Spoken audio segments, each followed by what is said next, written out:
আপনারা জানেন ত্রিপুরা বার অ্যাসোসিয়েশনের নির্বাচন আগামী 13ই জুন হতে চলছে।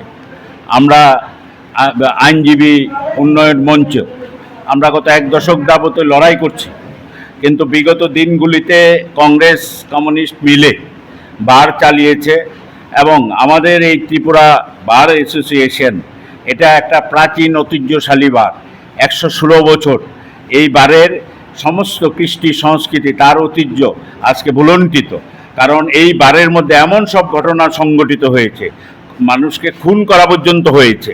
এবং আমরা দেখেছি যে কীভাবে সরকারি কাজে বাধা দিয়ে একটা পাওয়ার ডিপার্টমেন্টের ইঞ্জিনিয়ারকে এখানে প্রচণ্ডভাবে হেনস্থা করা হয়েছে। এবং এছাড়াও এই বারের দুর্নীতি, অর্থ লুণ্ঠন, এগুলোর বিরুদ্ধে সাধারণ আইনজীবীরা যারা এখন সবাই এক ঐক্যমত্যের ভিত্তিতেই আইনজীবী উন্নয়ন মঞ্চ সেটাকে আমরা নিশ্চয়ই জয়লাভ করব। এবং আমাদের 15 জন প্রার্থী দাঁড়িয়েছে এবং প্রত্যেকটা